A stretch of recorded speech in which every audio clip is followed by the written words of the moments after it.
ఈ సమయంలో అందరము ధ్యానంలోనికి వెళ్ళబోయే ముందు నేటి ధ్యానం కొరకు ఏర్పాటు చేయబడిన లేఖన భాగము 2వ దినవృత్తాంతముల గ్రంథము 15వ అధ్యాయము మొదటి వచనం నుండి 7వ వచనం వరకు ఉన్నటువంటి లేఖనాన్ని మనము చదువుకునిన్నాం. 2వ దినవృత్తాంతముల గ్రంథము 15వ అధ్యాయము మొదటి నుండి 7 వచనాలు మనము చదువుకున్నాం. ఈ లేఖన భాగంలో ప్రభు అజరియా మీదకు రాగా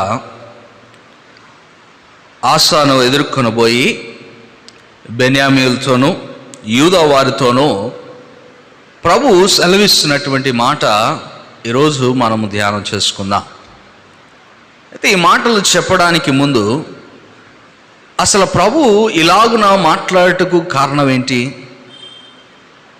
ఏమంటున్నాడు ఇక్కడ? మీరు నా మాట వినుడి, మీరు యెహోవా పక్షము వారైన ఎడల ఆయన మీ పక్షమున నుండును. మీరు ఆయన యొద్ద విచారణ చేసిన ఎడల ఆయన మీకు ప్రత్యక్షమగును. మీరు ఆయనను విసర్జించిన ఎడల ఆయన మిమ్మను విసర్జించును. ఈ మాటలు చెబుతున్నటువంటి సందర్భము, పరిస్థితులు ఒకసారి మనం ఆలోచన చేయగలిగితే, ఇశ్రాయేలు రాజ్యము 2గా విడిపోయిన తర్వాత, సొలొమోను తర్వాత 2గా విడిపోయింది. సుమారు క్రీస్తు పూర్వము 930లో 2గా విడిపోయింది. విడిపోయిన తర్వాత ఇశ్రాయేలు రాజ్యము, యూదా రాజ్యముగా 2 రాజ్యాలు అయిపోయాయి.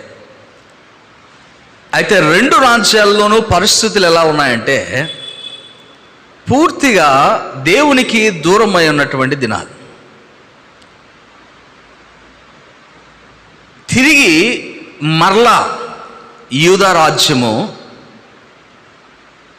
ఏమనలా పునరీకరణ లేకపోతే రీకన్స్ట్రక్షన్, తిరిగి మరలా ఆత్మీయంగా వారిని వారు కట్టుకుంటున్నటువంటి దినాలు అవి. అప్పటి వరకు వారి పరిస్థితులు చాలా భిన్నంగా ఉన్నాయి. ఎక్కడ చూసినా బలిపీఠాలు, ఎక్కడ చూసినా అన్ని దేవతలు, ఎక్కడ చూసినా దేవునికి వ్యతిరేకమైనటువంటి చర్యలు. ఇలాంటి పరిస్థితుల మధ్య, అందుకే ఇక్కడ మనం చదువుకున్న లేఖన భాగంలో కూడా చూస్తే ప్రభు ఆ సందర్భాన్ని కూడా బయలుపరుస్తాడు. ఏ సందర్భంలో మాట్లాడుతున్నాడంటే 3వ వచనం అంటాడు, నిజమైన దేవుడైనను ఉపదేశము చేయు యాజకులైనను ధర్మశాస్త్రమైనను చాలా దినములు ఇశ్రాయేలుకు లేకుండా పోవును. తమ శ్రమయందు వారు ఇశ్రాయేలు దేవుడైన యెహోవా యొద్ద మల్లుకుని ఆయన వెదికినప్పుడు ఆయన వారికి ప్రత్యక్షమాయను. వారి దినములు ఎలా ఉన్నాయి? శ్రమలతో కూడినటువంటి దినాలు. ఇంకా 6వ వచనంలో కూడా అంటాడు, జనములను సకల విధమైన బాధలతో శ్రమపరచను. శ్రమలు, సమస్యలు, శోధనలు, ఇబ్బందులు ఉన్నటువంటి దినాలు. తిరిగి మళ్ళా పునరీకరణ చేసుకుంటున్నటువంటి దినాలు. The reconstruction of the people, the nation. తిరిగి మరలా తమను తాము నిర్మించుకుంటున్నటువంటి దినాలు అవి. అలాంటి సందర్భంలో, అలాంటి సమయంలో యెహోవా దేవుడు మాట్లాడుతూ బెన్యామీలతోనూ యూదా వారితోనూ మాట్లాడుతున్నాడు. ఇదిగో, మీరు నా పక్షమున ఉండిన ఎడల నేను మీ పక్షమున ఉంటాను. మీరు నా దగ్గర విచారణ చేసిన ఎడల నేను మీకు ప్రత్యక్షమవుతాను. ఇలా కాదని నన్ను విసర్జించారా, నేను మిమ్మను విసర్జిస్తాను. 3 విషయాలు ఇక్కడ ఆ వచనంలోనే వ్రాయబడుతున్నాయి. మొదటి విషయం ఏంటంటే, ఆయన మన పక్షమున ఉంటానంటున్నాడు. వీళ్ళని ధైర్యపరుస్తున్నాడు. యూదా వారిని, బెన్యామీనులను వారికి ఉన్నటువంటి పరిస్థితులు అన్నింటిలో నుండి వారిని ధైర్యపరుస్తున్నాడు. ఇప్పుడు పరిస్థితులు ఇవి మనకు ఇప్పుడున్నటువంటి సిచ్యువేషన్కు చాలా సిమిలర్గా ఉన్నాయి నన్ను అడిగితే. అవునా కదా? ఫస్ట్ వేవ్ తర్వాత సెకండ్ వేవ్ వచ్చిన తర్వాత మరలా ఆలయంలోనికి చాలామందిగా రావడం లాస్ట్ వీక్ మరలా ఇప్పుడు స్టార్ట్ అవుతుంది. అంటే రీకన్స్ట్రక్షన్, మరలా ఆత్మీయంగా మనం ఎదగడానికి మరలా మనం ప్రేరేపించుకొని వస్తున్నటువంటి దినాలు. ఇలాంటి పరిస్థితుల్లో ప్రభువు మనల్ని బలపరుస్తూ మాట్లాడుతున్నటువంటి మాటలు, మనల్ని ధైర్యపరుస్తూ ఉన్నటువంటి మాటలు ఏంటంటే, నేను మీ పక్షమున ఉంటాను, నేను మీ పక్షమున ఉంటాను. అయితే అది ఎప్పుడు? మీరు నా పక్షమున ఉన్నప్పుడు. అంతే కదా? ఇంగ్లీష్లో చాలా చక్కగా ఉంటుంది, the lord is with you while you be with him. నీవు ఆయనతో ఉన్నప్పుడు ఆయన నీ పక్షాన నిలబడతాడు. దేవుడు మన పక్షాన నిలబడితే ఎలా ఉంటుందండి పరిస్థితులు? బెన్యామీనులతోనూ యూదా వారితోనూ ప్రభు అన్నాడు, నేను మీ పక్షాన ఉంటాను, I'm going to stand beside you, మీతో పాటు ఉంటాను, మీ పక్షాన వ్యాజ్యం ఆడతాను, మీ పక్షాన నిలబడతాను, మీ పక్షాన యుద్ధం చేస్తాను. And your side. దేవుడు మన పక్షాన ఉండాలనుకుంటున్నాడు. ఇలాంటి శ్రమల కష్ట దినాల్లో, శోధనల దినాల్లో, శ్రమల దినాల్లో ప్రభు అంటున్నాడు, నేను మీ పక్షాన ఉంటాను. అయితే మనము ఆయన పక్షాన ఉండవలసినటువంటి వారం.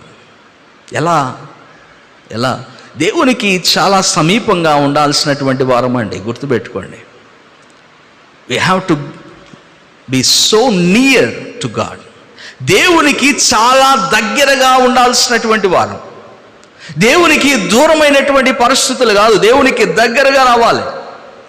అందుకే 14వ అధ్యాయం ఆసారాజు పరిపాలన ప్రారంభించినప్పుడు ఆసారాజుతో మాట్లాడుతున్నటువంటి మాటలు, యూదా వారితోనూ బెన్యామీను వారితోనూ మాట్లాడుతున్నటువంటి మాటలు అవే.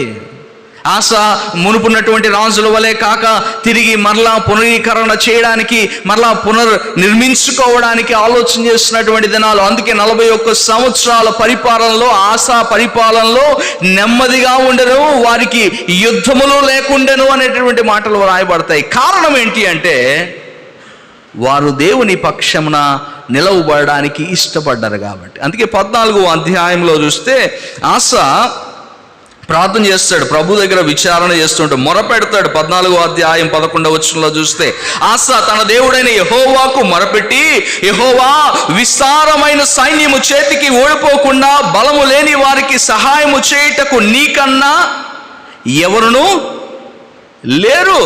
మా దేవా యెహోవా, మాకు సహాయము చేయము, నిన్నే నమ్ముకుని ఉన్నాము, నీ నామమును బట్టి ఈ సైన్యమును ఎదిరించుటకు బయలుదేరి ఉన్నాము. యెహోవా, నీవే మా దేవుడు. దేవుని పూర్తిగా ఆధారము చేసుకొని జీవిస్తున్నటువంటి దినములుగా వారు తిరిగి ప్రారంభిస్తున్నారు. అప్పటి వరకు ఉన్నటువంటి పరిస్థితులు మనకు తెలుసు. సొలొమోను మొదలుకొని అప్పటి నుండి అన్ని దేవతలు, అనేకమైనటువంటి దేవాలయాలు, అనేకమైనటువంటి బలిపీఠాలు, ఉన్నత స్థలాలు. అందుకే ఆసా వచ్చిన తర్వాత ఏమైంది తెలుసా? వీటన్నిటినీ కూలగొట్టాడు. ఉన్నత స్థలములను కాదు కానీ దేవాలయాలను, విగ్రహాలను, వీటన్నిటిని పడగొట్టాడు. దేవుని పక్షాన నిలబడడానికి సిద్ధపడ్డాడు. ఎలాంటి ఆలోచన చేశాడో తెలుసా? ఇక్కడ ఆసారాజు ఆ కాలమందు అక్కడ అలాంటి పరిస్థితులు ఉన్నప్పుడు తన తల్లి కూడా చివరికి, ఎవరికి? ఆసారాజు తల్లి, ఆమె కూడా 16వ వచనంలో చూడొచ్చు, 15వ అధ్యాయం 16వ వచనం, దేవతా స్తంభాన్ని నిలిపింది. దేవతా స్తంభాన్ని నిలిపి దానిని ఆరాధిస్తున్నటువంటి పరిస్థితుల్లో ఆయన ఒక నిర్ణయాన్ని తీసుకున్నారు. ఏంటి ఆ నిర్ణయము? యూదా రాజ్యములో ఏంటి ఆ నిర్ణయం అంటే, మీరు పై వచనాలకు వెళ్తే అక్కడ చాలా స్పష్టంగా ఒక నిర్ణయము తీసుకొని రాబడుతున్నది. 13వ వచనము 12-13 వచనాలు చూస్తే అక్కడ అర్థమవుతుంది. పూర్ణ హృదయముతోనూ పూర్ణ ఆత్మతోనూ తమ దేవుడైన యెహోవా యొద్ద తాము విచారము చేయదమని పిన్నలే గాని పెద్దలే గాని పురుషులే గాని స్త్రీలే గాని ఇశ్రాయేలు దేవుడైన యెహోవా యొద్ద విచారణ చెయ్యని వారికి అందరికీ మరణము విధించుమనియు వారు ఒక తీర్మానం తీసుకొని ఉన్నారు. అయితే ఇదే పని తల్లే చేసింది. ఆసారాజు తల్లి 16వ వచనంలో చూస్తే, మరియు తన తల్లి అయిన మయాక అసహ్యమైన ఒక దేవతా స్తంభాన్ని నిలిపినందున ఆమె ఇక పట్టపు దేవి అయి ఉండకుండా రాజు అయిన ఆశ ఆమెను త్రోసివేసి ఆమె నిలిపిన విగ్రహమును పడగొట్టి చిన్న భిన్నములు చేసి కిద్రోను వాగు దగ్గర దాన్ని కాల్చివేసను. Has taken a great decision. ఒక గొప్ప నిర్ణయం తీసుకున్నాడు. దేవుని పక్షాన నిలవబడడానికి ఒక గొప్ప నిర్ణయం తీసుకున్నాడు. దేవుడు తన పక్షాన్ని నిలవబడాలంటే ఆశ దేవుని పక్షాన్ని నిలవబడాలా. దేవుని పక్షాన్ని నిలబడాలంటే ఎలాంటి పరిస్థితులైనా కూడా సర్దుకొని వాటిని ఎదుర్కొని నిలబడాలి. తన తల్లే దేవునికి వ్యతిరేకంగా ఉంటే తన తల్లిని సహితము త్రోసివేశాడు. That's a great decision he has taken. ఒక గొప్ప నిర్ణయం అతను తీసుకోవడానికి కారణము దేవుని పక్షాన నిలవబడాలి. ఆ నిర్ణయం ఏదైతే ఉన్నదో ఖచ్చితంగా అది తీసుకున్నప్పుడు దేవుడు మన పక్షాన నిలవబడతాడు. సమ్టైమ్స్ మనకి ఇలాంటి పరిస్థితులు ఎదురవుతాయి, ఇలాంటివి ఎదురవుతాయి. మనం తీసుకోవాలా వద్దా, ఇలాంటి నిర్ణయం చేయొచ్చా చేయకూడదా? యూ హ్యావ్ టు టేక్, తీసుకోవాలంతే. నీవు దేవుని పక్షాన్ని నిలవబడడానికి నీకు ఆటంకంగా ఉన్న ఏదైనా కానీ, ప్రభు అంటాడు కదా, ఒకవేళ నిన్ను ఏదైనా అభ్యంతరపరుస్తూ ఉంటే నీ కన్ను అయినా సరే, నీ చెయ్యి అయినా సరే, నీ కాలైనా సరే తీసేసుకో. You take off it. నీలో నుండి, నీ శరీరంలో నుండి దాన్ని తీసేసుకో. ఆశ తన తల్లినే బయట దోసేసాడు. తల్లిని ఎట్ట దోస్తాడండి, తప్పు కదా. ఇక్కడ సందర్భం వేరు. తన తల్లిని దూరం పెట్టడానికి కారణం తన తల్లి దేవుని పక్షాన నిలవమని పిన్నలేమి పెద్దలేమి యూదావారు అందరూ కూడా ఒక నిర్ణయానికి వచ్చి ఉంటే రాజమందిరంలో ఉన్నటువంటి ఆమె దాన్ని తృణీకరిస్తోంది. ఇప్పుడు ఆమె దాన్ని వ్యతిరేకిస్తే ఆయన రాజ్యంలో ఉన్నటువంటి ప్రజలు ఏం చేస్తారు చెప్పండి? చాలేవయా, చెప్పొచ్చింది, పోయి మీ అమ్మని చూసుకోపో. అవునా కదా? మీ అమ్మని చూసుకోపో, ముందు పోయి మీ అమ్మే దేవతా స్తంభాన్ని పెట్టుకొని ఉంది అక్కడ అంట. So he has to take a stand. తాను ఒక నిర్ణయము తీసుకోవాలా, తీసుకున్నాడు. దేవుని పక్షాన ఉండడానికి, ఒక మంచి నిర్ణయం తీసుకోవడానికి వెనకడకూడదు. దేవుని పక్షాన ఉండాలనుకున్నప్పుడు, దేవుడు నీ పక్షాన ఉండాలంటే you have to take a decision. ఒక నిర్ణయం తీసుకోవాల్సిందే. దేవునికి వ్యతిరేకమైనది ఏదైనా సరే దాని నుండి నీవు దూరంగా రావాల్సిందే, తప్పదు. 2వ దినవృత్తాంతాల గ్రంథము 20వ అధ్యాయము 15వ వచనంలో కూడా చూస్తే, 20వ అధ్యాయం 15వ వచనంలో ఆసారాజులాగే తర్వాత ఇంకొక రాజు వస్తాడు. యెరూషలేము కాపరులారా, యెహోషాపాతు రాజా, మీరందరూ ఆలకించుడి. యెహోవా సెలవిచ్చినదేమనగా, ఈ గొప్ప సైన్యమునకు మీరు భయపడుకుడి, జడియకుడి. ఈ యుద్ధము మీది కాదు, దేవుడే జరిగించును. రేపు వారి మీదకి పోవుడే. మీరు భయపడని అవసరం లేదు. దేవుడు మీ పక్షాన నిలవబడుతున్నాడు. దేవుడు వారి పక్షాన నిలబడతాడు, ఖచ్చితంగా నిలబడతాడు మన పక్షాన. మనము దేవుని కొరకు నిలవబడగలిగితే definitely is going to stand. దేవుడు తన మాటను ఎప్పుడు దాటిపోయేవాడు కాదు. మన జీవితంలో మనం దేవుని కొరకు నిలవబడగలిగితే, దేవుని పక్షాన ఉండగలిగితే దేవుడు మన పక్షాన వ్యాజ్యమాడతాడండి. దేవుడు మన పక్షాన నిలవబడతాడు. ఇంకో మాట ఉంది తెలుసా, దేవునికి వ్యతిరేకముగా ఎవరును జయింపలేరు. నిలవబడి, ఒకవేళ నువ్వు దేవునికి ఎదురుగా నిలబడి నేను జయించాలనుకుంటున్నావా, దేవునితో యుద్ధం చేస్తావా? చేయలేవు, జయం పొందుకోలేవు నువ్వు. రెండవ దినవృత్తాంతాల గ్రంథంలోనే 13వ అధ్యాయం 12వ వచనంలో చూస్తే చాలా స్పష్టంగా అక్కడ వ్రాయబడుతుంది.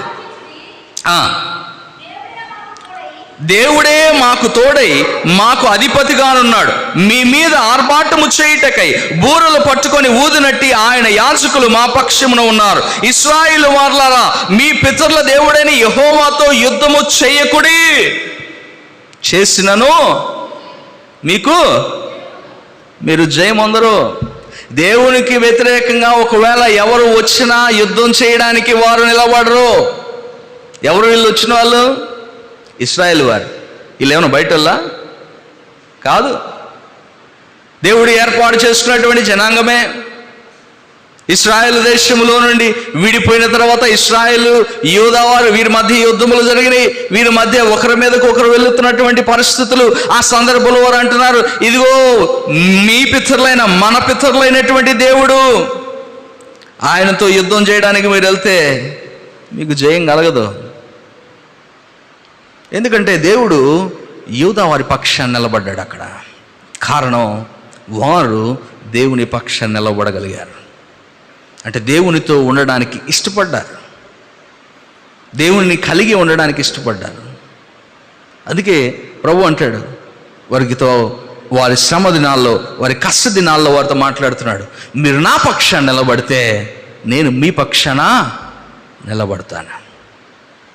దేవుడు రాబోతున్నటువంటి దినములు చాలా కష్టతరమైనటువంటి దినాలు అండి, గుర్తుపెట్టుకోండి. చాలా కష్ట దినాలు. ఇప్పుడు ఇది ప్రారంభం. నాకు అనిపించింది మొన్న రీసెంట్గా ఈ WHO వాళ్ళు అన్నారు కదా, ఇంకో 10 ఏళ్ళు ఉంటుంది ఇదని.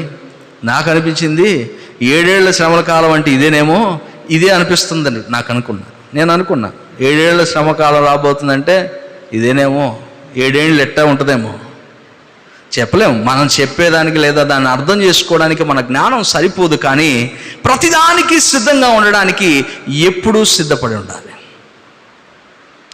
We have to prepare for everything. ఎలాంటి దినాలు వచ్చినా, ఎలాంటి పరిస్థితులు వచ్చినా మనము దేవుని పక్షాన నిలవబడాలి. గుర్తుపెట్టుకోండి, కీర్తనల గ్రంథము 118వ కీర్తన 6 నుండి 9 వచనాల్లో కూడా చూడగలిగితే కీర్తనకారుడు రాస్తాడు. 118వ కీర్తన, దేవుడు మన పక్షాన ఉంటే నేను భయపడను, నరులు నాకేమి చేయగలరు? యెహోవా నా పక్షమున వహించి నాకు సహకారి అయి ఉన్నాడు. నా శత్రువుల విషయమైన నా కోరిక నెరవేరుట చూచదు. మనుషులు నమ్ముకున్నట్టు కంటే యెహోవాను ఆశ్రయించుట మేలు. ఈ యొక్క వచనము మనం ఎప్పుడు మన ఆలోచనలో కూడా ఉంటుంది.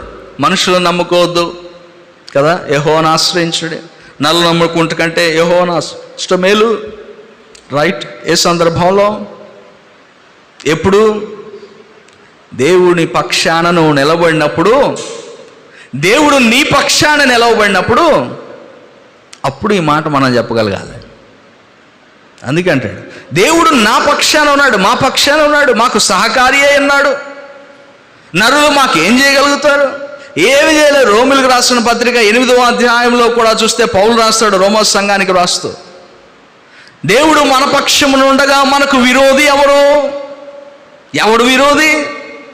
దేవుడే మన పక్షాన వ్యాజ్యమాడితే, దేవుడే మన పక్షాన నిలవబడితే ఏ శ్రమ వస్తుంది మనకి? ఏ శ్రమ వచ్చినా దానిని ఎదిరించడానికి సహకారిగా ఆయనే ఉంటున్నప్పుడు భయం ఎందుకు? భయపడిన అవసరం లేదు కదా. అందుకే అంటాడు రోమిలకు రాసిన పత్రిక 8వ అధ్యాయం 31వ వచనం చదవండి. దేవుడు మన పక్షమున ఉండగా మనకు విరోధి ఎవడు? దేవుడు మన పక్షాన ఉంటే మనకు విరోధి ఎవరు? రాబోతున్న దినాలు, శ్రమల దినాలు కానీ, కష్ట దినాలు కానీ, ఏమైనా కానీ, when God is with us, దేవుడు మనతో ఉంటే దేనికి భయపడాలా? దేనికి భయపడాలా? భయపడుతున్నావు అంటే అర్థం ఏంటి? దేవుని మన పక్షాన లేడని నీకు అనిపించింది అన్నమాట. అంతేగా? నువ్వు భయపడుతున్నావు అంటే దేవుడు మన పక్షాన లేడేమో, ఏమో, ఉన్నాడేమో, లేడేమో తెలీదు. ఎందుకు తెలీదు? ఎందుకు తెలియట్లేదు? ఎందుకు అది మనం గ్రహించుకోలేకపోతున్నామంటే మనము దేవుని పక్షాన నిలబడినటువంటి స్థితిలో కాన్ఫిడెంట్గా మనం చెప్పగలమా? నేను దేవుని పక్షాన నిలబడ్డాను, నేను దేవునితో నిలవబడ్డాను. Then you have that confidence. నీకు ఆ యొక్క నమ్మకం ఉంటే దెన్ డెఫినెట్లీ మీరు చెప్పచ్చు, దేవుడు నా పక్షాన ఉంటాడు. God is going to be with me. నాతో ఉంటాడు. నా శ్రమలు, ఎలాంటి శ్రమలు వచ్చినా, ఎలాంటి దినాలు వచ్చినా, ఎలాంటి పరిస్థితులు వచ్చినా దేవుడు నాతో ఉంటాడు. నాకు విరోధి ఎవరండి? నాకు విరోధి ఎవరు? దేవుడు ఉండగా నాకు విరోధి ఎవడు? ఎందుకంటే తన సొంత కుమారుని అనుగ్రహించుటకు వెనుదీయక మన అందరి కొరకు ఆయన అప్పగించిన వాడు, ఆయనతో పాటు సమస్తమును మనకెందుకు అనుగ్రహింపడు? ఆయన మన పక్షాన ఉన్నప్పుడు no need to fear, no need to afraid. భయపడిన అవసరం లేదు, దిగులు పడాల్సిన అవసరం లేదు, బెదిరిపోవాల్సిన అవసరం లేదు. దేవుడు మన పక్షాన ఉంటాడు. అందుకే అంటాడు, దేవుడు మీ పక్షాన ఉండాలంటే మీరు దేవుని పక్షాన ఉండండి. బెన్యామీను వెళ్తా అంటున్నాడు, మీకు దేవుడు కావాలా? మీకు దేవుడు మీ తరపున వ్యాజ్యమడాలా? దేవుడు మీ పక్షాన నిలవబడాలా? మీ శత్రువుల మీద యుద్ధానికి వెళ్తున్నప్పుడు దేవుడు మీ పక్షాన ఉండాలా? అయితే మీరు ఆయన పక్కన నిలబడండి. మీరు ఆయన పక్కకు పోయి నిలబడండి.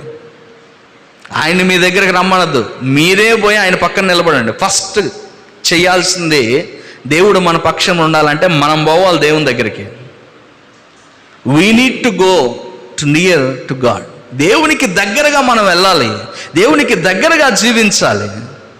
దెన్ అప్పుడు అడగాలి, ప్రభువా నా పక్షాన ఉండవా? అడుగు. అదే అంటాడు ఇక్కడ. అందుకే ఈ మాటలు రాస్తాడు. ఆసాతోనూ బెన్యామీలతోనూ యూదావారితోనూ ప్రభు ఈ మాటలు పలకడానికి కారణం అదే. నేను ఉంటా మీ పక్షాన. కీర్తనల గ్రంథంలోనే ఇంకొక మాట కూడా ఉంది. 54వ కీర్తన 4వ వచనంలో చూస్తే, దేవుడే నాకు సహాయకుడు. కీర్తనకారుడు అంటాడు, దేవుడే నా సహాయకుడు, ఆయన నా పక్షాన ఉన్నాడు.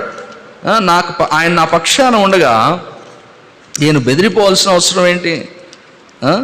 54వ కీర్తన 4వ వచనం, ఇదిగో దేవుడే నాకు సహాయకుడు, ప్రభువే నా ప్రాణమును ఆదరించువాడు, నా శత్రువులు చేయు కీడు ఆయన వారి మీదకి రప్పించును.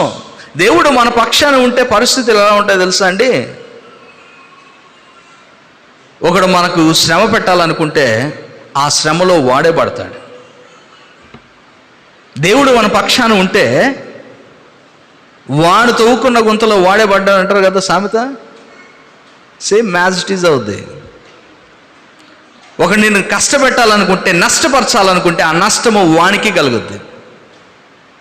When God is with you, దేవుడు నీ పక్షాన ఉంటే అది జరుగుద్ది. దేవుడు మన పక్షాన ఉండాలి. ఉండేటట్టు చేసుకోవాల్సింది మనమే, ఎవరో కాదు, మనమే చేసుకోవాలి. దేవుడు మన పక్షాన నిలవబడేటట్లు. కీర్తనల గ్రంథంలోనే 94వ కీర్తన 17వ వచనంలో కూడా చూడండి. 94వ కీర్తన 17వ.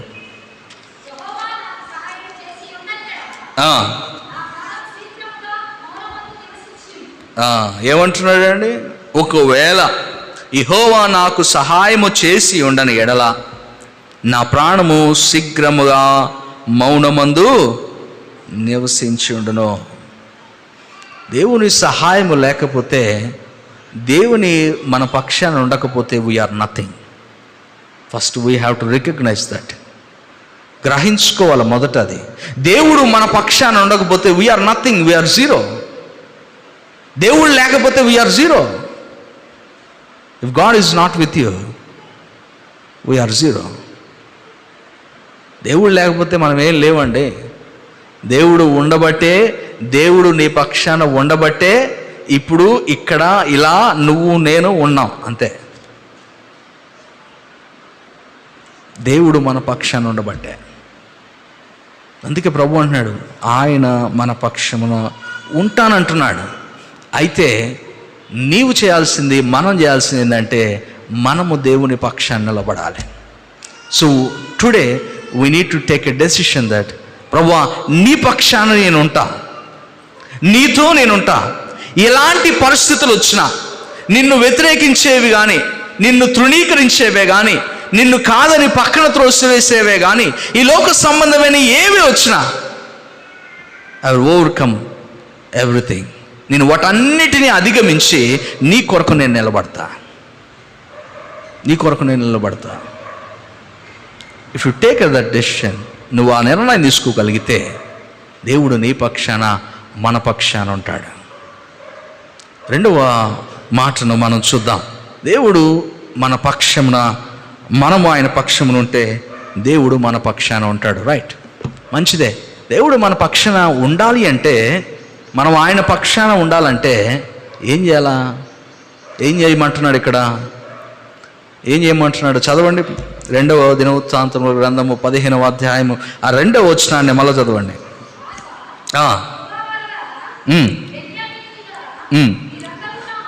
మీరందరూ నా మాట వినండి. మీరు యెహోవా పక్షపు వారైన ఎడల ఆయన మీ పక్షమున ఉండును. తర్వాత, మీరు ఆయన యొద్ద విచారణ చేసిన ఎడల ఆయన మీకు ప్రత్యక్షమగును. The second thing we need to do is, ప్రభువు దగ్గర విచారణ చేయవలసినటువంటి వారము.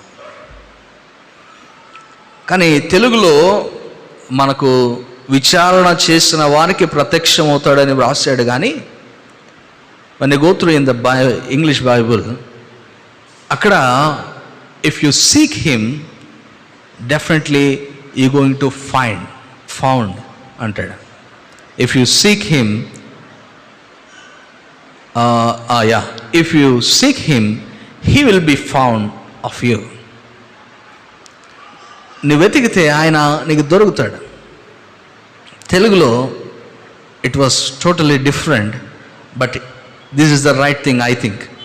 ఎందుకంటే ఇక్కడ ఉన్నటువంటి మాట చాలా సందర్భ సహితముగా ఉన్నటువంటి మాట. నీవు ఆయన దగ్గర విచారణ చేస్తే ఆయన నీకు ప్రత్యక్షమవుతాడు అంటే మనం దాన్ని ఎలా అయినా తీసుకోవచ్చు. దేవుడు నీతో మాట్లాడతాడని కానీ, లేదా దేవుడు నిన్ను గైడ్ చేస్తాడని కానీ, లేదా దేవుడు నిన్ను సరైన దారిలో నడిపిస్తాడని కానీ, ఇవన్నీ వస్తాయి దానికి పర్యాయ పదాలుగా చూస్తే. సో నీవు చేయాల్సినటువంటి పని ఏంటి? ఒకటి, దేవుని పక్షాన నిలవబడాలి. రెండవది, నిలవబడితే సరిపోదు. దేవుని పక్షాన్ని నిలవబడ్డాను కదా, దేవుడు నాతో మాట్లాడతాడు అనుకోవద్దు. దేవుడు నీకు ప్రత్యక్షం కావాలంటే, దేవుడు నీకు ఉత్తరం ఇవ్వాలంటే, దేవుడు నీతో మాట్లాడాలి అంటే దేవుని దగ్గర నీవు విచారణ చేయాల్సినటువంటి వాడు, దేవునితో మాట్లాడాల్సినటువంటి వాడు. ఒక వ్యక్తి పక్కకు పోయి నువ్వు నిలబడితే ఆ వ్యక్తి నీ వాడైపోడు.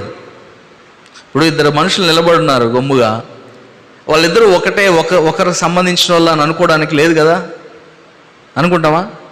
ఒకవేళ అనుకున్నా ఇద్దరు దూరంగా ఎట్లా వెళ్ళిపోతే రైట్ రిలేషన్షిప్. దేవుని పక్షాన నిలవబడితే సరిపోదు. దేవుని పక్షాన నిలవబడిన నీవు దేవుని యొద్ద విచారణ చేయగలిగిన స్థితిలో ఉండాలి. So you need to talk with God. దేవునితో మాట్లాడగలగాలి, దేవునితో సంభాషించుకోగలగాలి, దేవుని దగ్గర విచారణ చేసుకోగలగాలి, దేవుని దగ్గర ప్రార్థన చేయగలగాలి. ప్రభువా నా పక్షాన మాట్లాడు, ప్రభువా నా పక్షాన నిలవబడు, నాకు కావలసినటువంటి మార్గాన్ని నీవు బోధించని ప్రభువు ప్రత్యక్షత కొరకు ఎదురు చూసేవారిగా ఉండాలి. అప్పుడే అది సాధ్యం. అందుకే అంటాడు ప్రవక్త ద్వారా మాట్లాడుతూ, బెన్యామీనులారా మీరు చేయాల్సింది ఏంటంటే ఆయన దగ్గర విచారణ చేయండి. విచారణ చేస్తే దేవుడు మీకు ప్రత్యక్షం అవుతాడు. మొదటిది ఏంటి అంటే పక్షమున దేవుడు మన పక్షాన ఉంటాడు. రెండవది, దేవుడు నీకు ప్రత్యక్షం అవుతాడు. దేవుడు నీకు ప్రత్యక్షం అవుతాడు, ఖచ్చితంగా అవుతాడు. బట్ యూ హ్యావ్ టు దేవుని దగ్గర నీవు విచారణ చేయాలి. 2వ దినవృత్తాంతముల గ్రంథంలోనే 15వ అధ్యాయంలోనే 12వ వచనము 15వ వచనము మనం చూస్తే ఎలా విచారణ చేయాలి ఇక్కడ వ్రాయబడుతున్న మాటలు. ఎలా విచారణ చేయాలి, దేవుని దగ్గర ఎలా విచారణ చేయాలి, దేవుని దగ్గర ఎలా నీవు దేవునితో సంపాదించగలుగుతావు, ఎలా దేవుడు నీకు ప్రత్యుత్తరం ఇవ్వగలుగుతాడు, ఏ సందర్భంలో దేవుడు నీతో మాట్లాడతాడు అంటే 12వ వచనంలో అక్కడ వ్రాయబడుతున్న మాట, పూర్ణ హృదయముతోను పూర్ణ ఆత్మతోను తమ దేవుడైన యెహోవా యొద్ద తాము విచారము చేయదమనియు అక్కడ నిర్ణయం తీసుకున్నారు. ఎలా విచారణ చేయాలి దేవుని దగ్గర? ఎలా ప్రభువు దగ్గర పోయి నీవు మొరపెట్టుకోవాలా అంటే నీ పూర్ణ హృదయముతోనూ పూర్ణ ఆత్మతోనూ, with complete heart and with complete soul you have to come to God. దేవుని దగ్గరకు నీవు పూర్ణ హృదయముతో రాగలిగితే, పూర్ణ హృదయముతో పూర్ణ ఆత్మతో నీవు వచ్చి మాట్లాడగలిగితే, ప్రార్థించగలిగితే, మొరపెట్టగలిగితే దేవుడు ఖచ్చితంగా జవాబిస్తాడు. Definitely is going to answer you. అందుకే అంటాడు, మనం ఎలా విచారణ చేయాలి దేవుని దగ్గర అంటే ఇలా చేయాలి, పూర్ణ హృదయముతో పూర్ణ ఆత్మతో ఆయన మనం విచారించవలసినటువంటి వారము. సొలొమోనుతో కూడా ప్రభు మాట్లాడుతూ మొదటి దినవృత్తాంతముల గ్రంథములో మనం చూస్తే, మొదటి దినవృత్తాంతముల గ్రంథము 28వ అధ్యాయము 9వ వచనం, సొలొమోనా, నా కుమారుడా, నీ తండ్రి యొక్క దేవుడైన యెహోవా అందరి హృదయములను పరిశోధించువాడు, ఆలోచన అన్నింటినీ సంకల్పములన్నింటినీ ఎరిగిన వాడునయ్యున్నాడు. నీవు ఆయనను తెలుసుకుని హృదయపూర్వకముగాను మనఃపూర్వకముగాను ఆయనను సేవించు, ఆయనను వెదికిన ఎడల ఆయన నీకు ప్రత్యక్షమగును. ఆయన ఎప్పుడు ప్రత్యక్షం అవుతాడు, ఎప్పుడు జవాబిస్తాడు నీకు తెలుసా? నీవు ప్రభువును, దేవుణ్ణి హృదయపూర్వకముగా మనఃపూర్వకముగా ఆయన నీవు సేవించినప్పుడు, దేవుణ్ణి నీ పూర్ణ హృదయముతో నీ పూర్ణ ఆత్మతో నీవు ప్రభువుని ఎప్పుడైతే నీవు ఆరాధించగలుగుతుంటావో, ఎప్పుడైతే ప్రభువు నీవు సేవించగలుగుతూ ఉంటావో, అప్పుడు దేవుడు మన పక్షాన నిలవబడతాడు. దేవుడు మనకు ప్రత్యక్షం అవుతాడు, మాట్లాడతాడు, మనతో జవాబిస్తాడు, మన సమస్యకు పరిష్కారాన్ని చూపిస్తాడు. సో మనము దేవుని మన పూర్ణ హృదయముతో ప్రభువును ఆరాధించాల్సినటువంటి వారం. పూర్ణ హృదయముతో పూర్ణ ఆత్మతో ప్రభువును ఆరాధించాలి. వాక్యానికి ముందు మనము ఆరాధన పాట పాడతాం. అప్పుడు చెప్పే మాట ఏంది? మన పూర్ణ హృదయముతో పూర్ణ ఆత్మతో ప్రభువును ఆరాధిద్దాం. నిజంగా మీ గుండె మీద చేసుకొని చెప్పండి, నిలవబడి ఎంతమంది పాట పాడుతున్నారు? పోనీ మనస్సులు అన్న పాడుతున్నారా? మనసులో ప్రభువుని ఆరాధించుతామా? దిక్కులు చూస్తా, ఎవరు చేతులు ఎత్తారు, ఎవరు చేయెత్తలేదని చూసుకుంటున్నావా? ఎవరు ఆరాధన చేస్తున్నారు, అంటే జరుగుతున్నారు కాబట్టి చెప్తున్నా. మనము దాన్ని సీరియస్గా తీసుకోలేకపోతున్నాం. ఎందుకు తీసుకోలేకపోతున్నాం అంటే అంత అవగాహన లేకపోవడం. చాలా స్పష్టంగా ప్రభు అంటున్నాడు, నీతో మాట్లాడాలా, నేను నీతో మాట్లాడాలంటే నీ పూర్ణ హృదయముతో పూర్ణ ఆత్మతో ప్రభువును ఆరాధించడం ప్రారంభించు. నీవు అలా ఆరాధించగలిగినప్పుడు, నీవు అలా సేవించగలిగినప్పుడు దేవుడు ఖచ్చితంగా ప్రత్యక్షం అవుతాడు నీకు. దేవుడు ప్రత్యక్షం అవడం అంటే నేరుగా ఇక్కడ పైనుండి ఇప్పుడు దిగి ఇక్కడ నిలబడ్డావు. దేవుడు ప్రత్యక్షం అవుతాడు వాక్య రూపంలో, మాట రూపంలో, దర్శన రూపంలో, what ever it may be. దేవుడు ఎలాగైనా నీకు ప్రత్యక్షం అవుతాడు. నీకు జవాబు మాత్రమే కావాలంతే. నీ సమస్యకు జవాబు కావాలి, దేవుడు ఏదో రూపంలో నీతో మాట్లాడతాడు. ప్రభు అంటున్నాడు, మనం ఎంతసేపు ప్రభు నాకు ప్రత్యక్షం అవ్వట్లేదు, ప్రభు నాకు ఉత్తరం వేయట్లేదు, ప్రభు నాతో మాట్లాడలేదు. ఎందుకు మాట్లాడతాడు? మన హృదయం నిజంగా ప్రభువును ఆరాధిస్తే, మన ఆత్మ నిజంగా ప్రభువును ఆరాధిస్తే, హృదయంలో ఏ ఆలోచన లేకుండా పరిపూర్ణమైనటువంటి హృదయంతో ఆరాధించేవారని అనలేదాడ, పరిపూర్ణ హృదయము అంటాడు. It's a complete heart. ప్రభువు ఇక్కడ మనకు జ్ఞాపకం చేస్తున్నాడు, దేవుడు నీకు ప్రత్యక్షం అవుతాడు, ఖచ్చితంగా ప్రభు నీతో మాట్లాడతాడు. ఇర్మీయా గ్రంథంలో కూడా 29వ అధ్యాయం, ఇర్మీయా గ్రంథము 29వ అధ్యాయము 13వ వచనంలో కూడా చూస్తే అక్కడ కూడా ఇర్మీయా ద్వారా ప్రభు మాట్లాడతాడు. మీరు నన్ను వెదికిన ఎడల పూర్ణ మనసుతో నన్ను గూర్చి విచారణ చేయనెడల మీరు నన్ను కనుగొందురు. ఎట్లా చేస్తే? పూర్ణ మనస్సుతో, పూర్ణ మనతో, విత్ కంప్లీట్ హార్ట్. పూర్తిగా ఇంక నీ హృదయంలో దేని గురించిన ఆలోచన రాకూడదు. దేవుని వాక్యం వింటున్నప్పుడు, దేవుని ఆరాధిస్తున్నప్పుడు నీ మనసులో, నీ తలంపుల్లో దేని గురించినటువంటి ఆలోచనలు ఉండకూడదు. అప్పుడు దేవుడు ఖచ్చితంగా నీతో మాట్లాడతాడు. మాట్లాడటమే కాదు, ఇక్కడ అంటాడు, ఇదే యెహోవా వాక్కు, నేను మిమ్మల్ని చెరలో నుండి రప్పించదును, నేను మిమ్మల్ని చెరపట్టి ఏ జనుల్లోనికి, ఏ స్థలములోనికి మిమ్మల్ని తోలివేస్తానో ఆ జనులందరిలో నుండి, ఆ స్థలమన్నింటిలో నుండి మిమ్మల్ని సమకూర్చి రప్పించదును. మీరు ఎక్కడ చెరగబోయారు అక్కడ నుండి మళ్ళీ నేను తీసుకురాగలుగుతా. I can do that. దేవుడు అంటున్నాడు, నేను తీసుకురాగలుగుతా. మిమ్మల్ని ఎవరో చెరగ తీసుకుపోయారా? మీరు చెరగ తీసుకుని పోబడ్డారా? ఏ దేశానికి పోయారో, ఏ స్థలానికి పోయారో, ఏ ప్రాంతానికి పోయారో అవసరం లేదు. మీరు ఎక్కడికైనా పోండి, ఎక్కడికైనా మీరు తీసుకొని పోబడినా నేను తీసుకురాగలుగుతా. అయితే మీరు నా దగ్గర పూర్ణ హృదయముతో విచారణ చేస్తే, మీ పూర్ణ హృదయముతో నా దగ్గర నీవు విచారణ చేస్తే, నాకు మొర పెడితే నేను జవాబిస్తా. దేవుడు ఖచ్చితంగా మనతో మాట్లాడుతున్నాడండి. మన సమస్య, మన శ్రమ, మన కష్టము, అది ఏదైనా కానీ, if you ask God with the whole heart, నీ పూర్ణ హృదయంతో ప్రభువుని అడిగితే ఖచ్చితంగా ప్రభు జవాబిస్తాడు. అందుకే అంటున్నాడు, నేను వారికి ప్రత్యక్షమవుతాను. కీర్తనల గ్రంథములు 34వ కీర్తన 4వ వచనంలో కూడా మనం చూడగలిగితే 34:4, నేను యెహోవా యొద్ద విచారణ చేయగా ఆయన నాకు ఉత్తరం ఇచ్చును, నాకు కలిగిన భయములన్నింటిలో నుండి ఆయన నన్ను తప్పించును. నేను విచారణ చేస్తే ఆయన నన్ను తప్పిస్తాడు. నువ్వు విచారణ చేస్తావా దేవుని దగ్గర? ప్రతి దానిలో నుండి తప్పిస్తాడు.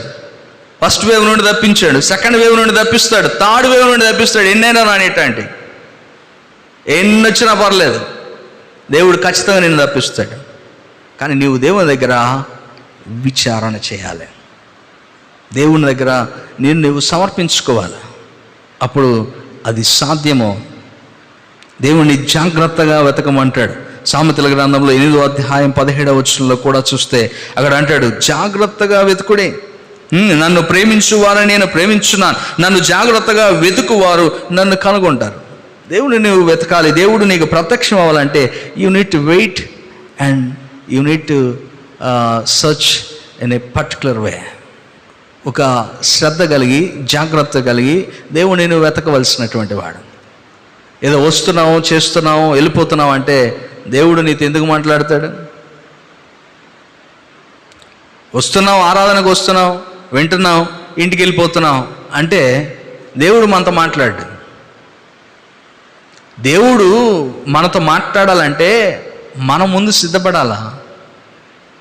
ప్రభువా, నా హృదయంలో ఏమీ లేకుండా నన్ను నేను జీరో చేసుకుంటున్నా, ఇప్పుడు నువ్వు మాట్లాడు. నా హృదయంలో నీ వాక్యముతో నింపు. దేవుని అడిగితే అప్పుడు దేవుడు మాట్లాడతాడు. మనం జాగ్రత్తగా వెతక్కపోతే దేవుడు ఎలా మనకు కనబడతాడు? ఎలా దొరుకుతాడు? దొరకడు. సో ప్రభు అంటున్నాడు, దేవుడు మీకు ప్రత్యక్షం కావాలంటే, దేవుడు మీకు జవాబు ఇవ్వాలంటే దేవుని దగ్గర విచారణ చేయాలి. ఎలా చేయాలి? పూర్ణ హృదయముతో, పూర్ణ ఆత్మతో విచారణ చేయాలి. ద్వితీయోపదేశకాండము 4వ అధ్యాయం 29వ వచనంలో కూడా అక్కడ జ్ఞాపకం చేస్తాడు. ఇశ్రాయేలు జనులతో 4వ అధ్యాయం 29వ వచనంలో దేవుని విచారణ చేయవలసినటువంటి వారు ఎలా విచారణ చేయాలంటే ఇక్కడ అంటాడు, అయితే అక్కడ నుండి నీ దేవుడైన యెహోవాను మీరు వెదికిన ఎడల నీ పూర్ణ హృదయముతోనూ నీ పూర్ణ ఆత్మతోనూ వెదుకున్నప్పుడు ఆయన నీకు ప్రత్యక్షమగును. ఆయన ఎప్పుడు నీకు ప్రత్యక్షమవుతాడు? నీ పూర్ణ హృదయముతో, పూర్ణ ఆత్మతో నీవు ఎప్పుడు ఆయనను ఆరాధిస్తూ ఉంటావో, ఎప్పుడు ఆయనను నీవు వెతుకుతూ ఉంటావో అప్పుడు ఆయన నీకు ప్రత్యక్షమవుతాడు. వెతుకుతున్నావంటే వెతికితే ఏది దొరకదండి, అవునా కదా? ఇప్పుడు పోగొట్టుకున్న నాణ్యాన్ని గురించి ప్రభువు మాట్లాడతాడు. ఒక చిన్న ఉపమానం. ఆ నాణ్యము దొరకడానికి ఆడ ఇంట్లో పడిపోయింది. ఇప్పుడు ఆ నాణ్యం ఆమె వెతకాలంటే ఆయన చేసిన పని ఏంది? కొవ్వు వెలిగించింది, ఊడ్చింది, ఆ తర్వాత దొరికింది. అంతే కదా? ఇప్పుడు దేవుడు మనతో మాట్లాడాలంటే మనము జాగ్రత్తగా దేవుని దగ్గర వెతక్కపోతే ఎట్లా దొరుకుతుంది? ప్రభు ఎలా మాట్లాడతాడు మనతో? మనము ఆ యొక్క జాగ్రత్త వహించి ఉండాలి. ప్రభువు నాతో మాట్లాడుతున్నాడు, ప్రభువు నాతో మాట్లాడుతున్నాడు. ఇప్పుడు వాక్యం వింటున్నప్పుడు, వాక్యం చెప్తున్నప్పుడు చాలామంది, కొంతమంది బాగా వింటూ ఉంటారు, కొంతమంది ఏం చేస్తారంటే ఏదో ఫోన్ చూసుకోవడం లేకపోతే ఏదో చేస్తాం. ఇప్పుడు అట్లాంటి పరిస్థితులు ఏంటి? మనం జాగ్రత్త వహించట్లేదన్నమాట. జాగ్రత్త వహించకపోతే దేవుడు ఎలా మాట్లాడతాడు? జాగ్రత్త వహించాలా, దేవుని వెతకడము జాగ్రత్తగా వెతకాలి, అప్పుడే దేవుడు మనకు ప్రత్యక్షం అవుతాడు. మూడో మాటను కూడా మనం ధ్యానం చేసుకున్న సమయం అయిపోతుంది కాబట్టి 2వ దినవృత్తాంతాల గ్రంథం 15వ అధ్యాయం 2వ వచనం అక్కడేమంటున్నాడు? మొదటేమో దేవుడు మీ పక్షాన ఉంటాడు. ఎప్పుడు? నీవు దేవుని పక్షాన్ని నిలబడితే దేవుడు మీకు ప్రత్యక్షం అవుతాడు. ఎప్పుడు? నీవు దేవుని దగ్గర విచారణ చేస్తే. 3వ అంటున్నాడు, నీవు ఒకవేళ దేవుణ్ణి విసర్జించావా, దేవుడు నిన్ను విసర్జిస్తాడు. We have to remember that. దేవుడు నా పక్షాన ఉంటాడు, దేవుడు మనకు ప్రత్యక్షం అవుతాడు. ఇవే గుర్తుపెట్టుకోవడం కాదు, ఇంకోటి కూడా ఉండాలి. మన విశ్వాస జీవితంలో మనం ఒకవేళ పడిపోతామేమో అనే జాగ్రత్త కలిగి ఉండవలసినటువంటి వారు. ఎందుకంటే ఒకవేళ దేవుడిని మనం విసర్జించామంటే దేవుడు మనల్ని విసర్జిస్తాడు. అందుకే ఇర్మియా గ్రంథంలో అంటాడు, ఇర్మియా గ్రంథము 3వ అధ్యాయం 8వ వచనంలో, ఆమెకి నేను పరిత్యాగ పత్రికను ఇచ్చాను అంటాడు. ఎవరికి? తన జనాంగానికి పరిత్యాగ పత్రికను ఇచ్చాను అంటాడు. ఏంటి పరిత్యాగ పత్రిక అంటే? విడాకులు ఇచ్చేసాను, నేను విసర్జించేశా, వద్దనుకుంటున్నా. ఎందుకు వద్దనుకుంటున్నా? నాకు వద్దు. ఎందుకంటే నేను వారిని ఎలా ప్రేమించాను అంటే, ఎహెజ్కేలు గ్రంథంలో మనం చూస్తే ఇశ్రాయేలు గురించి చాలా చక్కని మాటలు వ్రాయబడతాయి. ప్రభు యొక్క ప్రేమను గురించి అక్కడ చాలా వెల్లడిపరచబడతాయి. 16వ అధ్యాయం, ఎహెజ్కేలు గ్రంథం 16వ అధ్యాయము 1వ వచనంలో నుండి కూడా చూడగలిగితే, నేను కొన్ని విషయాలు అక్కడ జ్ఞాపకం చేస్తాను, అన్ని చదవను కానీ అక్కడ జ్ఞాపకం చేయబడుతున్నటువంటి మాట, ఇశ్రాయేలు గురించి మాట్లాడుతున్నటువంటి మాట, యెరూషలేమును గురించి మాట్లాడుతున్నటువంటి మాట. యెరూషలేము తన యొక్క స్థితి ఎలా ఉందంటే 4వ వచనము, నీ జనన విధము చూడగా నీవు పుట్టిన నాడు నీ నాభి సూత్రము కోయబడలేదు, శుభ్రమగుటకు నీవు నీళ్లతో కడగబడనూ లేదు, వారు నీకు ఉప్పు రాయకపోయిరి, బట్ట చుట్టకపోయిరి, ఈ పనులలో ఒకటైనను నీకు చేయవల్లని ఎవరునూ కటాక్షింపలేదు, నీ యందు జాలి పడిన వాడొక్కడును లేకపోయెను, నీవు పుట్టిన నాడే బయట నేలన పారవేయబడి చూడ అసహ్యముగా ఉంటివి. ఇశ్రాయేలు వారితో, యెరూషలేము వారితో అంటున్నాడు, మీరు పుట్టినప్పుడు మీ పొట్ట పేగు కూడా కత్తిరించలా, మిమ్మల్ని ఎవడు శుభ్రం చేయలా, మీకెవడు బట్ట చుట్టలా, మిమ్మల్ని కటాక్షించాలని ఎవ్వరికీ అనిపించలేదు.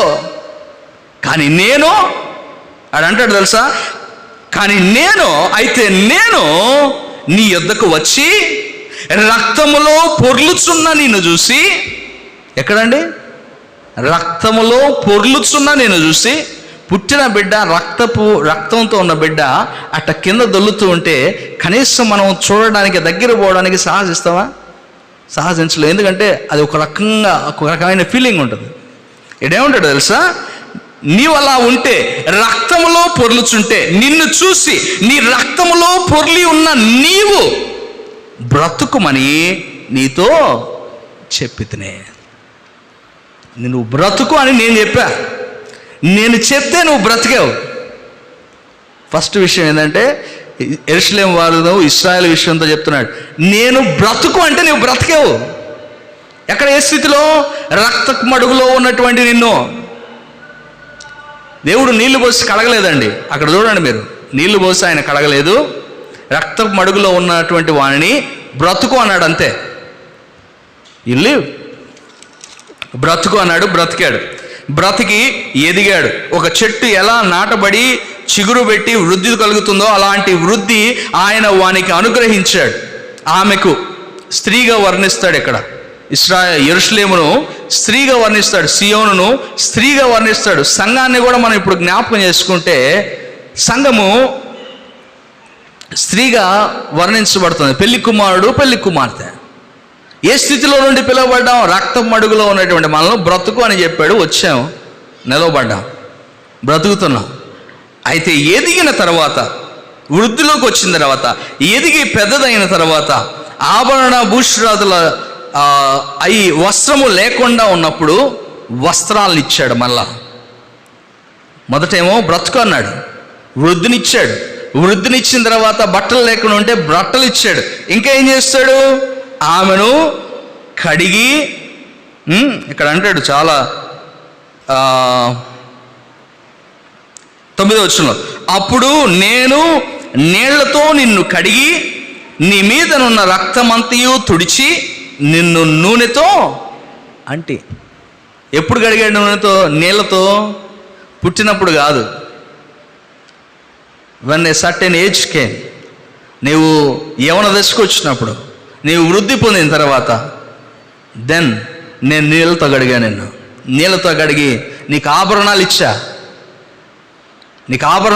మెడలో వేసుకోవడానికి, చెవులకు పెట్టుకోవడానికి అన్నీ ఇక్కడ రాస్తాడు. మీరు తర్వాత అయినా పోయి చదువుకోండి. మంచి బట్టలు ఇచ్చా, నీకు అన్నీ ఇచ్చా. అన్నీ ఇచ్చిన తర్వాత నువ్వేం చేస్తావంటే, నీకు నాకు మళ్ళా బిడ్డలు కలిగారు. అంటే అక్కడ నుండి వృద్ధి కలిగింది. నీతో నిబంధన చేసుకున్నా, భార్యను చేసుకున్నా, నీతో భార్యను చేసుకున్నా, వృద్ధి కలిగింది, అంతా బాగుంది. అన్నీ వచ్చిన తర్వాత, బహు సౌందర్యవతి అయిన తర్వాత, ఇక్కడ రాయబడమాట, సౌందర్యము కలిగిన తర్వాత 15వ వచనంలో, నీ సౌందర్యమును నీవు ఆధారము చేసుకొని నీకు కీర్తి వచ్చినందున నీవు వేశ్యలాగా అయిపోయావు. మళ్ళా అంటే ఏమీ లేని స్థితిలో నుండి ఉన్నతమైన స్థితికి దేవుడు తీసుకొచ్చిన తర్వాత, కీర్తి కలిగిన తర్వాత, సౌందర్యవతిగా చేసిన తర్వాత, ఒక మంచి పట్టణముగా కట్టబడిన తర్వాత, మరలా ఏం చేస్తుంది సియోన్ అంటే, మరలా లోకం వైపు మరలడం స్టార్ట్ అయింది. దాన్ని ఇక్కడ అంటాడు, అవే జ్ఞాపకం చేస్తూ వస్తాడు. నేనంతా చేస్తే నీవు నన్ను విసర్జించావు కనుక నేనేం చేస్తా? నిన్ను విసర్జిస్తా. ఇదే 16వ అధ్యాయంలో ఉంటుంది. నేను కూడా వదిలేస్తా నిన్ను కూడా. నువ్వు ఎవరినైతే ఆధారం చేసుకున్నావో, ఎవరి దగ్గరికైతే వెళ్ళి ఎవరి దేవతా స్తంభాలను అయితే పెట్టుకున్నావో, ఎవరి విగ్రహాలను అయితే చేసుకొని ఉన్నావో, అట్టివారే నిన్ను చెరగొని తీసుకొని పోయేటట్టు చేశాడు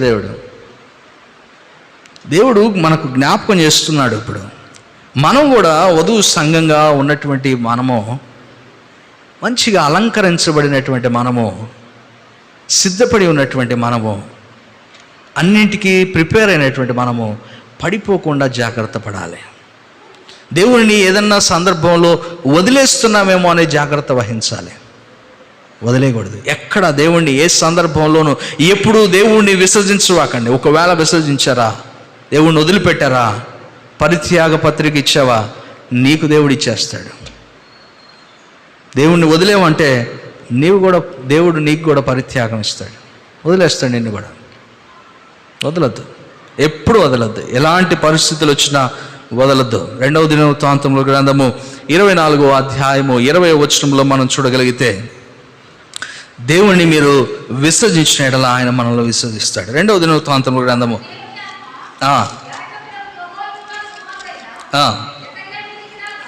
రాగా జనుల ఎదుట నిలవబడి, మీరెందుకు యెహోవా ఆజ్ఞలను మీరుచున్నారు? మీరు వర్ధిల్లరు, మీరు యెహోవాను విసర్జించితిరి గనుక ఆయన మిమ్మల్ని విసర్జించి ఉన్నాడని దేవుడు సెలవిచ్చుచున్నాడనెను. తర్వాత జరిగినటువంటి వారు విసర్జించారు. దేవుడు కూడా ముందే చెప్పాడు కదా, బిఫోర్. ఇప్పుడు ఆయన విసర్జించడానికి ముందే బెన్యామీలతోనూ యూదా వారితోనూ ప్రభు చెప్పాడు, మీరు నన్ను ఒకవేళ విసర్జిస్తే నేను కూడా విసర్జిస్తా, మర్చిపోవద్దు. కాషన్ ఇచ్చాడు, ఆల్రెడీ చెప్పాడు. గతంలో జరిగినటువంటి తప్పులను మళ్ళా సరి చేసుకుంటూ పునరీకరణ జరుగుతున్నటువంటి సందర్భంలో ప్రభు చెప్పాడు, ఇదిగో మరలా మిమ్మల్ని మీరు కట్టుకుంటున్నారు కదా, ఇప్పుడు జాగ్రత్తగా ఉండండి. ఇక మీదట మరలా ఒకవేళ ఇలాంటి తప్పిదము జరిగితే నేను కూడా మరలా మిమ్మల్ని అలాగే వదిలేస్తాను. గతంలో జరిగింది. సొలొమోను తర్వాత జరిగినటువంటి పరిస్థితులు, అలాంటి పరిస్థితులు ఏర్పడడానికి కారణం అదే. జనులు దేవుణ్ణి వదిలేసి వెళ్ళిపోయారు. అన్ని దేవతలతోనూ అన్ని దేవుళ్ళతోనూ దేవతా స్తంభాలను ఏర్పాటు చేసుకొని ఉన్నత స్థలాల మీదకి వెళ్ళి, అందుకే దేవుడు వారిని వదిలేశాడు, చెరక ఇచ్చాడు. చెరక వెళ్ళిపోయారు వీళ్ళు, చెరలోకి తీసుకొని పోబడ్డారు. అనేక మంది వారి మీద పడి కొల్లగొట్టారు, పట్టణాలను నాశనం చేశారు.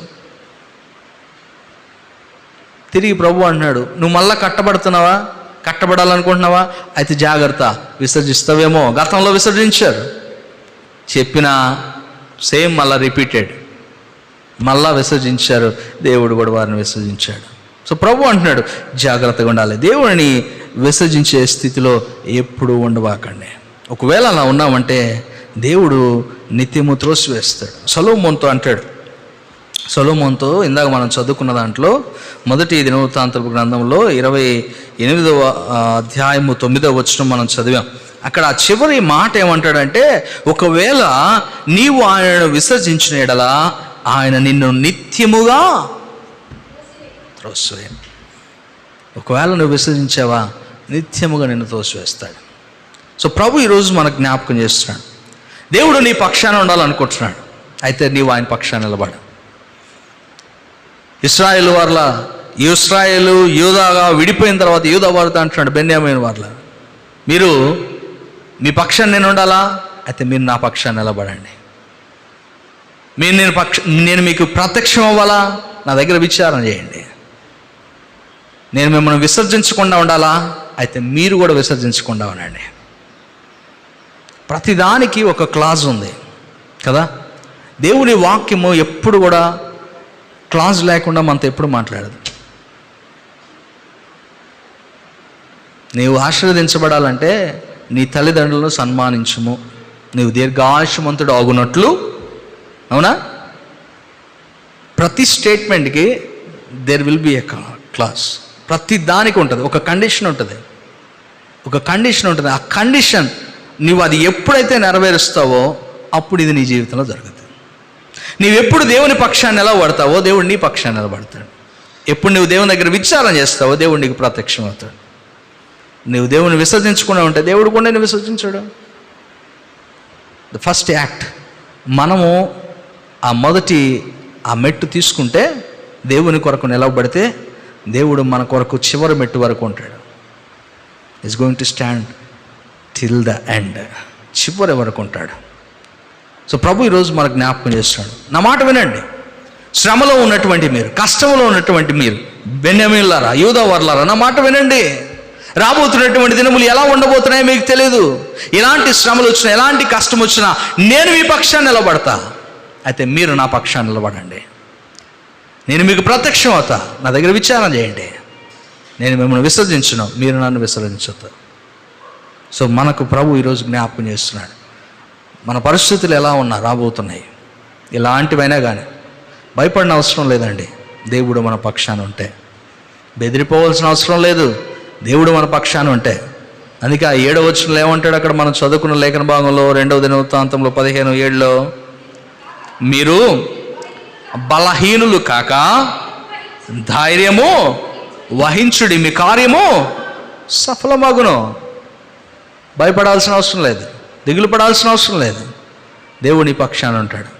సో నీవు దేవుని పక్షాన నిలబడు, టేక్ ఎ స్టాండ్. ప్రభువా, నేను ఎలాంటి శ్రమ వచ్చినా, ఎలాంటి కష్టం వచ్చినా, ఎలాంటి తృణీకారం వచ్చినా నేను నీ కొరకు నిలబడతా. నువ్వు నిలబడ్డావా, దేవుడు నీ పక్షాన గ్యారంటీ నిలబడతాడు, ఖచ్చితంగా నిలబడతాడు. అట్టి కృప పరిశుద్ధాత్మ దేవుడు మనకు అనుగ్రహించిన గాక. ప్రార్థన చేసుకుందాం. కృపాసత్య సంపూర్ణుడా, సర్వశక్తి కలిగినటువంటి మా గొప్ప తండ్రి, నీకు వేలాది వందనాలు, స్తుతులు, స్తోత్రములు చెల్లిస్తున్నా. రాస్తూనో యూదావారితోనూ బెన్యామీలతోనూ నీవు మాట్లాడిన మాట, నా మాట వినుడి అంటున్నా. ఇదిగో నీవు వారి పక్షాన నిలవబడతానంటున్నావు. నేటి దినము నా మాతోను నీవు మాట్లాడుతున్నా. వారి శ్రమలో, వారి కష్టములో వారితో మాట్లాడుతున్నావు. మీరు నా పక్షాన్ని నిలవబడితే నేను మీ పక్షాన్ని నిలబడతానంటున్నా. మీరు నా దగ్గర విచారం చేస్తే నేను ప్రత్యక్షమవుతానంటున్నా. నన్ను విసర్జించకపోతే నేను విసర్జించను అంటున్నా. తండ్రి, మేము అలాగున జీవించడానికి నేటి దినమున నీవు మాతో మాట్లాడినందుకు వందనాలు చెల్లిస్తున్నా. మేము నీ పక్షాన్ని నిలవబడాలి తండ్రి. ఎలాంటి పరిస్థితులు వచ్చినా మేము నీ పక్షాన్ని నిలవబడాలి. వాటన్నిటిని ఎదిరించి నీ కొరకు మేము సాక్షులుగా ఉండాలి. అలా ఉంటే నువ్వు మా పక్షాన ఉంటావు, నువ్వు మా పక్షాన్ని నిలవబడతావు, మా పక్షాన మాకు ప్రత్యక్షమవుతావు, మాకు జవాబిస్తావు, మమ్మల్ని సరైన దారిలో నడిపిస్తావు, మమ్మల్ని విసర్జించకుండా మమ్మల్ని తిరిగి నిలవబెడతావు. తండ్రి, అట్టి కృప మీరు మాకు దయచేశారు తండ్రి. ఈ సమయంలో నీ వాక్యం విన్న మేము తండ్రి, మేము బలహీనులము కాక ధైర్యము తెచ్చుకొని నాయన నీవు మా పక్షాన నిలవబడతావని ఒక భరోసాతో మేము ముందుకు వెళ్ళడానికి, ఆ ధైర్యము కలిగి ముందుకు వెళ్ళడానికి సంఘముకును మా ఆత్మీయ జీవితాలకును ప్రతి ఒక్కరికి నీ యొక్క కృప మెండుగా అనుగ్రహింపజేస్తావని మా ప్రభువు రక్షకుడని యేసు నామమున అడిగి వేడుకుంటున్నాం మా తండ్రి. ఆమేన్.